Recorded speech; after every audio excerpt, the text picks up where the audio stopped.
रिश्तों में वही रिश्ता सबसे अच्छा होता है जो किसी गलती के बाद हल्की सी मुस्कुराहट और थोड़ी सी माफी के साथ ही पहले जैसा हो जाता है। जो आपसे जलते हैं उनसे घृणा कभी ना करें, क्योंकि यही तो वे लोग हैं जो यह समझते हैं कि आप बेहतर हैं। जब समय आपके विपरीत चल रहा हो तो शांत रहना सबसे बेहतर है। जो होने वाला है वह होकर ही रहता है, और जो नहीं होने वाला वह कभी नहीं होता। ऐसा निश्चय जिनकी बुद्धि में होता है उन्हें चिंता कभी नहीं सताती है। गीता में लिखा है, जब भक्ति में मन लगने लगे तो समझ लेना आपने भगवान को नहीं, भगवान ने आपको चुना है। कोई कुछ भी बोले स्वयं को शांत रखो। धूप कितनी ही तेज हो समुद्र सूखा नहीं करते। कान भरने वालों से हमेशा सावधान रहे, यह अच्छे अच्छे रिश्तों को बिगाड़ देते हैं। किसी के साथ दुख बांट पाना भी एक तरह का सुख है। योग्यताएं कर्म से पैदा होती हैं, जन्म से हर व्यक्ति शून्य होता है।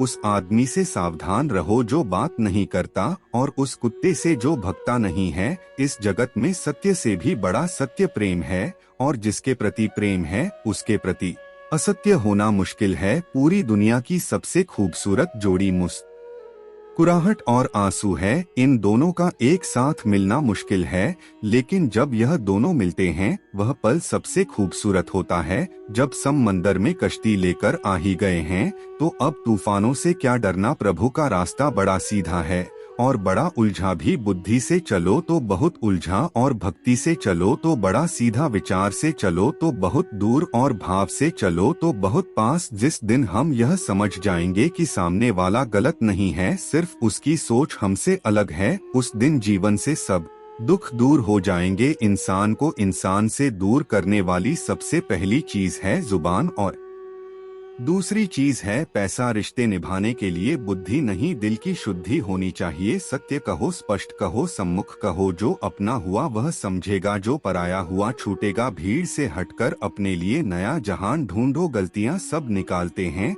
आप समाधान ढूंढो। जो जरूरी है परमात्मा वह तुम्हें देगा, जब जरूरी है तब देगा। तुम्हारी जल्दबाजी से कुछ नहीं होगा, सब्र करना सीखिए। सत्य कभी दावा नहीं करता कि मैं सत्य हूँ, किंतु झूठ हमेशा दावा करता है कि केवल मैं ही सत्य हूँ। किसी का मन और मौन बहुत कम लोग ही समझ पाते हैं। नियत साफ और मकसद सही हो तो यकीनन किसी न किसी रूप में ईश्वर भी आपकी मदद करते हैं। जब ऊपर वाला आपसे कुछ वापस लेता है तो यह मत सोचो कि उसने आपको दंड दिया है। हो सकता है कि उसने आपका हाथ खाली किया हो, पहले से कुछ बेहतर और अच्छा देने के लिए। रिश्ते हो या रास्ते, जब तक ठोकर नहीं लगती है तब तक अपनी सही जगह का ज्ञान नहीं हो पाता है। अंत में अर्थी उठाने वाले चार ही लोग काफी हैं। अब ना ज्यादा लोग अच्छे लगते हैं और ना ही अब किसी से अच्छाई की उम्मीद। रिश्ता उसी से रखो जो इज्जत और सम्मान दे। मतलब की भीड़ बढ़ाने का कोई फायदा नहीं, बदनामी का डर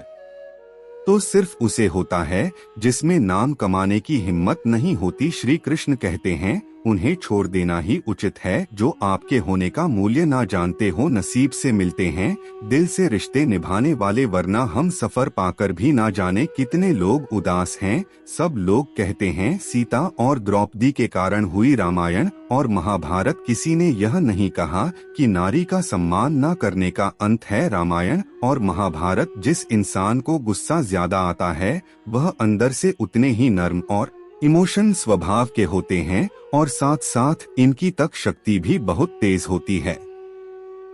ऐसे लोग काफी ईमानदार और खुले विचार के होते हैं।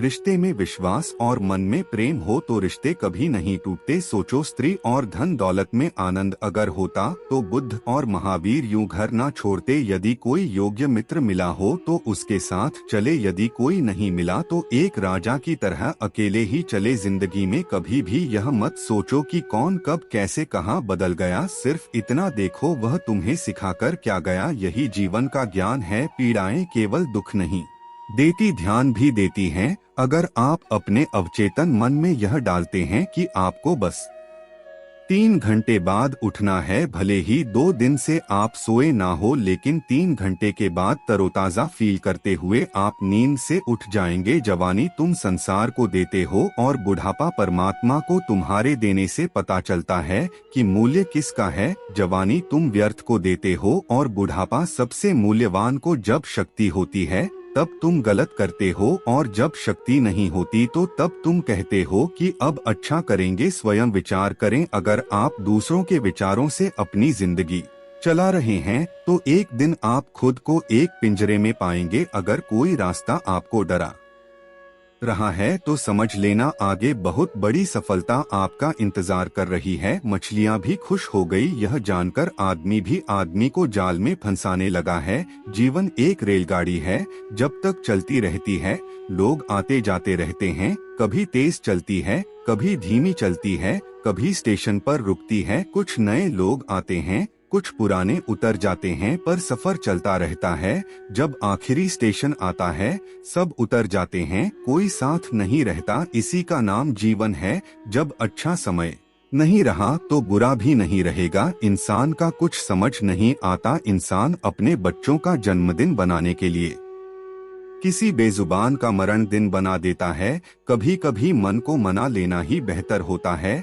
हर जिद हमें खुशी नहीं देती। स्त्री हट के समक्ष सब बेबस है। अगर पत्नी किसी बात के लिए हट कर दे तो दुनिया का कौन सा पति अपनी पत्नी के हट को इनकार कर सकेगा। और हमारे रामचंद्र जी महाराज को ही देखिए। सीताज ने कहा मैंने सुवर्ण मृग देखा है, मुझे वही मृग चाहिए। अब सुवर्ण मृग तो कोई होता नहीं, इतनी समझ तो गुरु माँ एक बालक को भी होती है, एक साधारण व्यक्ति को भी होती है। लेकिन जानकी जी ने कहा कि सुवर्ण मृग मैंने देखा है और वह मुझे चाहिए। श्री राम के बार बार समझाने पर भी उन्होंने हठ नहीं छोड़ा श्री राम को, तो फिर उस मायावी मृग के पीछे जाना ही पड़ा। कैकेयी तो स्त्री हट का सब बड़ा उदाहरण है। उसने अपने पति से हट किया कि राम को 14 साल का वनवास दो और मेरे पुत्र भरत को राजगद्दी पर बिठा दो। यह न्यायोचित तो था नहीं, नीति विरुद्ध ही था। राजा दशरथ जानते थे कि उनके दिए हुए वरदान का कैकेयी दुरुपयोग कर रही है, फिर भी उनको स्त्री हट के आगे झुकना पड़ा, मानना पड़ा। उसके हट को बाल हट बच्चा अगर हट कर ले और उसकी जिद पूरी करने में पूरे परिवार को भी अगर जुटना पड़ जाए तो परिवार जुट ही जाएगा। हालांकि हट को तो बुरा ही माना गया है, फिर भी अगर बालक हट करे तो क्षमा दी जाती है, यह सोचकर कि बच्चा है, जिद कर रहा। कोई स्त्री अगर हट से अपनी बात मनवाना चाहे तो उसका पति अथवा घर के अन्य सदस्य उसकी बात को मानते तो हैं, पर उनके लिए वह एक मजबूरी हो जाती है। दिल से तो वे उसके हट को अच्छा नहीं मानते हैं। आप जैसा करते हैं वैसा ही फल मिलता है। अक्सर आपने कुछ लोगों को हमेशा परेशान रहते देखा होगा। वे किस बात से परेशान है इसका अंदाजा लगाना सबके बस की बात नहीं, क्योंकि वे अपनी चिंता दूसरे से साझा भी नहीं करते हैं। दरअसल आदमी जैसा कर्म करता है वैसा ही फल उसे प्राप्त होता है। हमारे दुखों के 5 कारण जो अपना मनचाहा प्राप्त होने पर कहते हैं प्रभु की कृपा है, पर मन के विरुद्ध होने पर उदास हो जाते हैं। यही प्रभु की कृपा का अधूरा दर्शन दुख का पहला कारण है। दूसरे का कुछ भी हो, उसका चाहे अहित हो वह चाहे दुखी हो, पर हमारा भला होना चाहिए। हमारा यह मलिन स्वार्थ हमारे दुख का दूसरा कारण है। हमें वर्तमान में जो वस्तुएं प्राप्त हैं या अभिलाष हैं उनके छिन जाने या ना मिल पाने का निरंतर बने रहने वाला भय हमारे दुखों का तीसरा कारण है।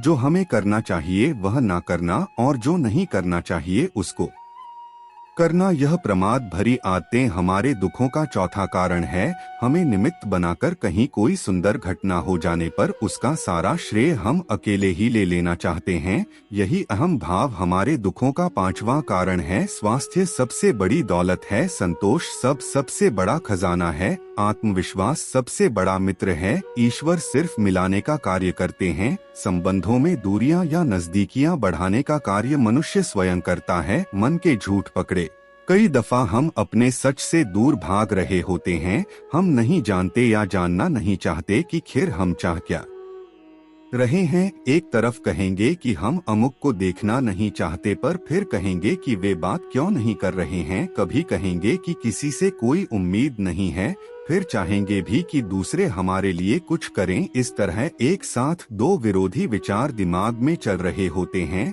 हमें उलझा रहे होते हैं। ऐसे में कुछ पल ठहरे, अपने विरोधी विचारों को देखें, कुछ देर उन विचारों के साथ समय बिताएं। रोड पर घायल पड़े पक्षी को मैं घर लेकर आ गया, कुछ ही दिन में वह लगभग ठीक हो गया, घाव भर गए। मैंने एक गांव वाले से पूछा, यह पक्षी थोड़ा उड़ नहीं पा रहा क्या?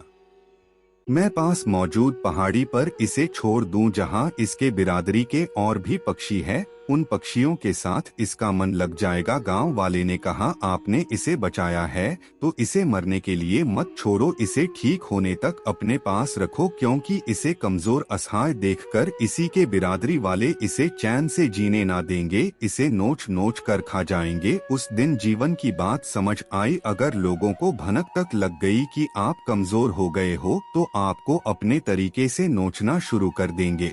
इसलिए भले अकेले में घुट कर मर जाओ, लेकिन अपने आप को किसी की नजर में कमजोर साबित मत करो, क्योंकि आपकी असहाय स्थिति का केवल फायदा उठाया जाएगा, ना कि मदद की जाएगी। भगवान की पसंद क्या है? भगवान को कौन लोग पसंद है? गीता में भगवान श्री कृष्ण ने कहा है कि मुझे साथ रहने वाले लोग सबसे ज्यादा पसंद हैं। हर स्थिति परिस्थिति में व्यक्ति साथ बना रहे, यह बड़ी बात है। दुख में ज्यादा दुखी ना हो और सुख में ज्यादा उछले नहीं। सुख दुख मान अपमान जय पराजय खोना पाना आना जाना हानि लाभ तो लगा ही रहेगा। जीवन में अगर एक जैसी स्थिति सदा बनी रहे तो जीना मुश्किल हो जाएगा। कुछ पल कहीं कोई खुशियां मना रहा तो किसी की थी उठ रही है, कहीं कोई सुहागन बन रही है तो किसी का सुहाग उजड़ रहा है। इन सब पलों में व्यक्ति अपने को संभाल ले, भावनाओं में ना बहे। कहते हैं जिन्हें दूसरों की थाली में घी ज्यादा दिखता है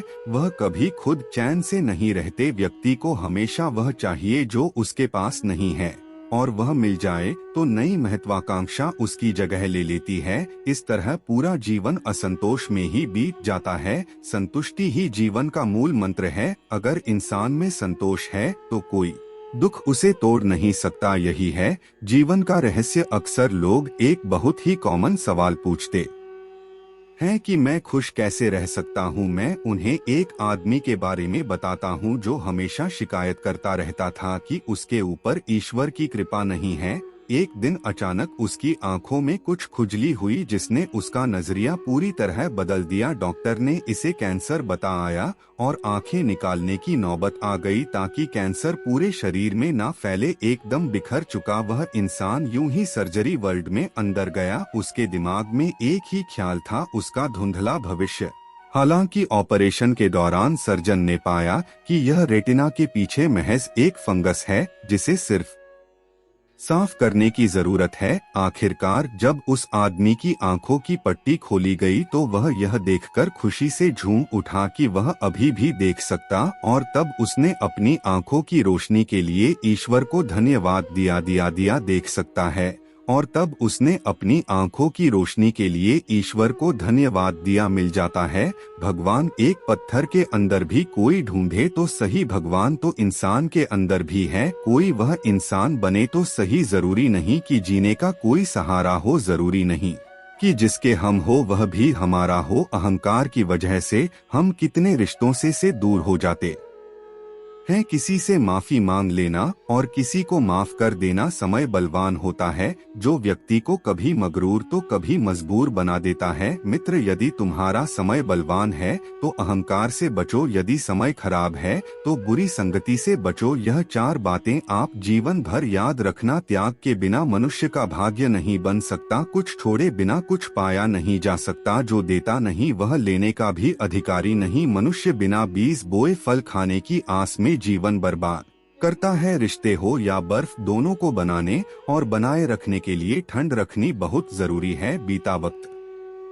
है, लेकिन खर्च हम हो जाते हैं। कैसे नादान है हम, दुख आता है तो अटक जाते हैं और सुख आता है तो भटक जाते हैं। जिस इंसान के सच्चे होने की गवाही आपका दिल दे रहा हो, वह इंसान कभी भी आपके लिए गलत नहीं हो सकता। जिंदगी के रथ में लगाम बहुत है, अपनों के अपनों पर इल्जाम बहुत है। यह शिकायतों का दौर देखता हूँ तो थमसा जाता हूँ, लगता है उम्र कम है और इम्तिहान बहुत है। सुना था लोगों से कि वक्त भी बदलता है, अब वक्त ने बताया कि लोग भी बदलते हैं।